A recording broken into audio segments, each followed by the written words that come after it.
Hello, my name is Joseph Carlson, and this is episode 160 of Gaming with Grief, and I'm calling this episode That Dragon Cancer Spoiler Review.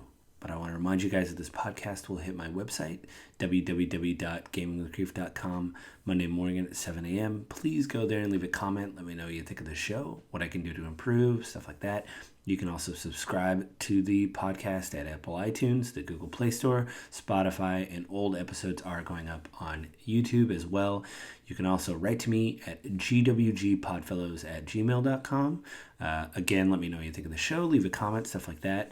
And you can find me on Twitter at JesselJoe. So this is probably the roughest game that I played in a long time. It is because not only the subject matter I talked about in the preview episode that it was about, a family dealing with their very young son when he was young, diagnosed with cancer.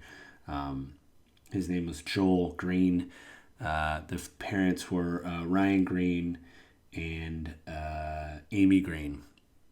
And it literally ended on a very terrible way. There's a documentary that I watched called Thank You for Playing. I will be talking about all that stuff in the review, but I want to give a little bit, one disclaimer. This talks about kids dying. Joel Green died when he was 4. Anyway, there's another thing I want to talk about. So there was an article I read right before I recorded about takedown notices and YouTube, and Ryan Green wrote a blog post from the Numeris Games. It was like on their website in 2016 about the game. And here's the deal. He wrote a big long article about takedown notices stuff, because if there's copyrighted music on a YouTube product, the creator has the right to put a strike against the game. And someone asked him, are you going to strike down your videos because of John Hillman's music, who did the music for the game? And he wrote this big blog post basically saying that the game had not sold a lot. You can see that some YouTubers have played the games, and those YouTube videos, like when I watched Markiplier, had millions of views, but the game had only sold a few 100,000 copies. Although the game was kickstarted, Ryan Green said that it was 8 people working on the game for 3 years, and he's talking about something very personal, and so it's very hard to pay those people. Because what was happening was a lot of people were just going to watch a playthrough from Markiplier or somebody else and not buying the game. And he even said in the blog post that he doesn't think Let's Plays are bad on YouTube. He believes they add value to the game and kind of direct people towards that game. But the problem he saw is when it's a short linear experience, people would rather just, again, watch the Let's Play and not even pay for the game. You can even go on their website and donate money if you believe they're, if you want to see them succeed. So that's my only real, disclaimer. I would say I bought the game and I rented the documentary. You don't have to do both. I will say, if you think any of this is moving, please go and support the game. So, either donate a few dollars. The game is $20. Maybe if you went on the website and just donated $20 if you didn't want to play, you're helping a good cause, because they still want to make other games. So what other stories are they going to tell? I don't know. Hopefully we find out in the near future. Hopefully something's able to happen. The game has won awards. But now let's get into the game itself. This is a very difficult game to play. Basically, just like I said in the intro stuff, this is the Green family, going through Joel, his kind of journey as the tumors that he had. It's a rare form of brain cancer that I tried to pronounce in the preview episode, but probably failed. But it came back several times, and it was obviously terrible. The family lives in Colorado. They had to go to San Francisco to get an experimental treatment, because I think 3 years in, the tumors came back and they were growing. So they did this experimental chemo treatment. They literally it appeared, they didn't say it in the documentary, but where the tubes were, it appeared they literally put chemo in his brain. And he had radiation on the brain, and he's 2. The game was good. Let's just go over the game first, because I do want to talk about the documentary called Thank You for Playing. It's $3 on YouTube. I mean, this is the thing. I want to support the developers and stuff, but this was a very sad documentary. In fact, I had this all done a day ago, and I was like, I should record, my thoughts, but it was really rough. It was rough to watch. I only could watch the documentary in about 15-minute chunks, because it is really terrible to see this family. They're Christian. I'm not making a judgment on them being Christian, saying it's terrible. What I'm saying is you're really seeing kind of like their faith be tested as this is going on. And, their son is sick and he's not getting better. And I wrote the line down in the book, but like midway through, there's a speech the dad gives in the game about fear is a snake oil salesman, basically, and cancer. This is from you, and it eats away. He gives this incredibly impassioned speech, which, but when he was recording it in the documentary, Thank You for Playing, he broke down while he was recording it, and the producer, and like right before he started, he did a couple walkthroughs, and you hear the audio. The producer comes in and says, "Listen, why don't you just pretend that you have cancer by the throat and you're choking cancer?" And then he walked in the room with a pillow, and he said, "Just choke this pillow, while you're delivering the lines, and that way, it'll help," or something. And he recorded this, I don't know, it was 3 or 4 sentences over and over again about cancer and fear and snake oil salesman, and he broke down. They recorded him white knuckling the pillow, and he just started crying because it's his kid, and he said it's rough. And his wife and him talked early in the documentary about including Joel's laugh, but not his cry. And his wife said, "Well, why not his cry? Why not see the other side of it, and not the, if you're going to see the ups, why not the downs?" And they kind of go back and forth. I'm paraphrasing. But anyway, the first point with him breaking down, doing the audio, he had like one of the most illuminating quotes I've ever heard. I wrote it down. When they got done with the session, he looked at the sound designer and he said, "I'm disappointed in God and I'm mad at the devil." They had to deal, and this is when they were still in Colorado. They hadn't gone to San Francisco yet, but everything's getting worse and worse. And he did talk about why he was doing the game, even while their son was sick, and if it was exploitative or whatever. And he said some of it is, they went to PAX 2013 and previewed the game and wanted people to, told his story. It was a very small booth set up in the corner of all these, it's PAX. It's if you don't know what that is, it's a Penny Arcade Expo. It's it's in the States. I mean, they've had some satellite ones that have since closed down, but PAX Prime is usually in Seattle. And I'm from Washington State, so when I've gone to conventions, I've usually gone to PAX Prime because it's close. I'm not going to fly to Boston. I mean, I'm sure some hardcore fans do, but no, I just went to the one here in Seattle. But anyway, he went there with the game, a very small booth, maybe 2 or 3 seats, let people play it, and told people they didn't have the kid's name, and there was one kid that came up and said, "What's the game about?" And, the dad was there. I keep getting his name. Ryan. Ryan was there, and the kid said, what is this about? And he said, my son has cancer. And he said, I put a picture of him up there, right there by the whatever. And, let's play the game. And the kid went in and played, and they showed a montage of people going in and just crying. They had tissue there. And the kid came out that they originally interviewed, and Ryan hugged him. And he said, "It's really brave. I'm sorry, man." And he said, "Thanks." And then he gave a speech at a panel, which they recorded, where he said, You know, I'm doing this because pain is real, and we don't talk about pain, and we shy away from it a lot in this country. But this is a real thing that is happening. And I just like to say, him and his wife, as they were developing the game, were reading internet comments, which is probably not ideal. And one of the comments came up: "Why is this? Why is he doing this? His son is sick. Doesn't this seem weird that he would be exploitative like this when his son is very, very ill?" I don't think the creators come up with good reasons why he's doing this, which I don't know what interview he's reading from the creator at that time because they were in their middle of development. But I'll say this, throughout time, art has been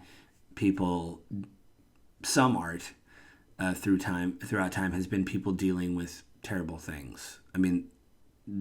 I would argue that actually most art is probably people dealing with terrible things, whether it be a breakup, a death, some tragic accident happening, some kind of financial it's all people deal, like the person who probably drew the first mammoth on the cave or whatever. That mammoth probably killed him, and he said to himself, "I have to write this down." That mammoth almost got me. But it's a way for him. He said while he was developing it was a way for him to focus on what he wanted to do and not, he said, games are also an escapism, and it was a way to escape but be focused on a task to worry about that as opposed to just worrying about his son. I think, man, it was rough really thinking about it. After Joel went to, the family, Ryan and Amy and the whole family, they had 4 kids. And she found out before they went to San Francisco that she was pregnant with a girl named Zoe, that they named Zoe. And they talk about that in the game where she didn't want the kid to be a sympathy kid, that she didn't want, she didn't want it to feel like Zoe was going to be unloved or there was a reason why they were having Zoe, because it really didn't look good for Joel. In fact, it's intermixed in the game with the scene where the doctors are talking about it isn't looking good for Joel. And you kind of hear her internal monologue, which the wife really did the audio in the game. His whole family did the audio when he's talking to his kids about their brother Joel. It's really his kids. It's really him doing all the audio when he's talking about his feelings. But in that scene in the doctor where the wife is talking about their new child, she says, "I don't want this to feel like some kind of, I don't want this to feel like some kind of sympathy or something like that." And so it was really moving, And this is probably the worst part of the documentary, but 90 days after Joel passed away, when they came back from San Francisco, the treatment wasn't working. His tumors were still growing, so they came back to Colorado and they got hospice care. And this is probably the worst. Well, there's several worst parts of the documentary, but the hospice people were there talking with him and asked if Joel walks or sits or stands up. And after all the treatments had happened, the parents were like, "No, he doesn't really walk anymore," or whatever. Now he's 4 years old. And, they said he's got a feeding tube. His swallowing has slowed down. And so the parents decided he wasn't eating properly. So they decided to take the feeding tube out, but they wanted to keep the fluids going into him. And hospice said, "Well, to do that, we're going to have to talk to your doctor because we're here and we don't like to prolong things. We don't want to, that's not what we do." So the parents said, Amy, Ryan, they said, okay. And they took the tubes out, and they kind of had an interstitial where they interviewed Ryan again, and he said, I'm debating why I'm even letting you hear for all of this and why I'm allowing you to record all this, and it's because I believe that if I if I don't have you here and I don't record this, that I'll somehow forget Joel. I'll forget my son. I'll forget what he was like, that it'll fade away. And so, you're here now recording this. So the camera got those moments with hospice. And since they're religious, they had people come over to their house and pray and sing, do worship. The camera crew was kind of outside, so they didn't really intrude. They did it looked like a faraway shot, but I think they mic'd the room. Joel died, I guess, that morning, or the next morning at 1 a.m. So that was all with permission allowed to be in the documentary, So it was it's a rough documentary. Again, I'll say this, for all this rough talk, I'm talking about this game. Please support them if this is all really hard to listen to and stuff. I mean, I played it. I watched the documentary. I, of course, have gone through some terrible things. This was one of those things where I think I said I would talk about it, but the roughest part of the game for me was when they showed all the handprints and footprints in the game, and they showed it in the documentary. Thank you for playing as well. The funny thing about that is they said he ran out of parts to put on the wall, and they let him put his butt print on the wall, which I think, Joel, legend. I don't know if there's any more butt prints on the wall. He's one of a kind. He got his butt prints right up all over that wall. To be really transparent, I've talked a lot about bad things that have happened to me. My son died in the hospital. We have a footprint of our son, both feet. It's not on a wall. It's on a piece of paper that we have as a memory. So when I saw the foot and handprints on the wall, I was like, whew, it was rough, I mentioned earlier that there was a few hiccups with the game. I had a couple minor bugs, but to me, that doesn't matter. I was still able to progress. It wasn't game breaking. The game didn't stop. It kept going. There was just a couple of hiccups as opposed to a crashing bug. So, I'm not even going to hold that against the game. This is truly, when you watch the documentary, you see the Greens talking about it, struggling with it, and also Ryan literally, I think they used Unity, using Unity to finish the game while he has his son on his lap, trying to hit kind of a milestone for, I don't know if they had an internal release date set up or what, but it was really, really bad. And the end of the game was really heartbreaking. Again, this is full spoilers, so the fact that Joel basically got to go to heaven. I did like the little spot at the end where he finally got the dog he wanted and he got to eat an endless amount of pancakes. If that's what heaven is, I'm totally for it. I'm not religious, but the idea of eating an endless amount of pancakes and just being able to hang out with the dog. I have 2 dogs right now, and I've had dogs when I was younger. If we all got to hang out in a pack of animals, literally, eating pancakes and having bubbles bananas, I'm all for it. Heaven sounds great. Bring it on. This was rough, I think even after Senua's Sacrifice, Hellblade Senua's Sacrifice, and what I talked about there, the idea that when people have lived experiences, I've said this several times, but I'll just keep reiterating it.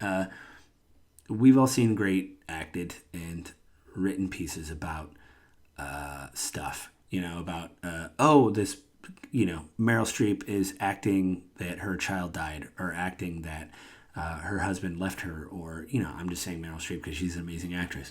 But we've seen tons of movies like that where you're like, oh my gosh, I always mention Hereditary. It's a horror movie, but, Toni Collette, her ability to just cry after, a tragedy, I'm not spoiling anything for Hereditary. I did in my other episode with my wife, but, Ryan's really right here. Ryan Green's really right. We're so quiet about grief here, and we don't talk about it to anybody. And the fact that you would make a game and sit down and say, I'm going to show every part of this process because this is how I have to deal with what is happening. I have to do this. I totally get it. I'm doing this podcast to deal with grief in a way, and so I don't know, that person that sent Ryan and Amy that message on while they're developing the game and said, like, I don't really know why they're doing this. This seems kind of exploitative. I was like, man, get out of here. Get out of here. It doesn't really matter. Yeah, I mean, again, to go through the whole process, to see how they kind of show his journey. There's a scene where Joel breaks down in the hospital and cries. And excuse me, won't stop. And I can't imagine as just as a parent trying to get your kid to stop crying in general, where they just cry and cry and cry. But then too, he's has developmental problems because of the chemo, and he's not to the age where you can explain to him, like, this is why this is happening. You're not feeling good because you're sick and we're trying to give you medicine. Just something as simple as that. Like, there's none of that. And just to have him cry is totally heartbreaking. I mean, I don't think I'm going to ever forget this game. And I'll say this too, the documentary, to be able to sit with the crew afterwards and say, I want to do this to document everything and how terrible it is, I mean, amazing.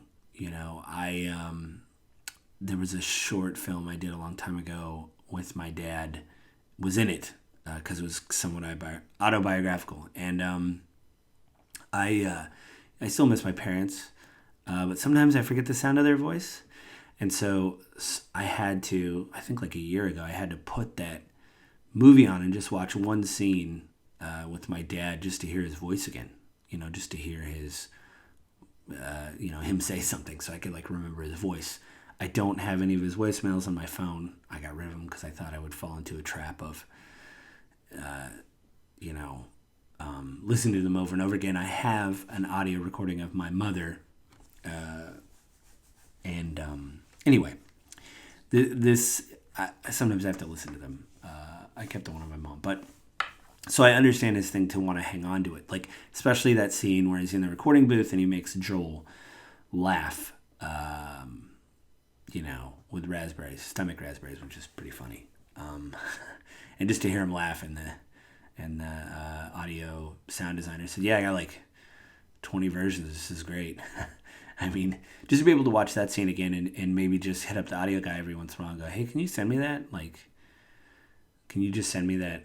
There might be chapter breaks. I know there's chapter breaks in the game. Maybe there's a chapter break there where he laughs, but just that one laugh, especially, I don't know if he sent him anything, but just to hear that laugh again, that's pretty amazing.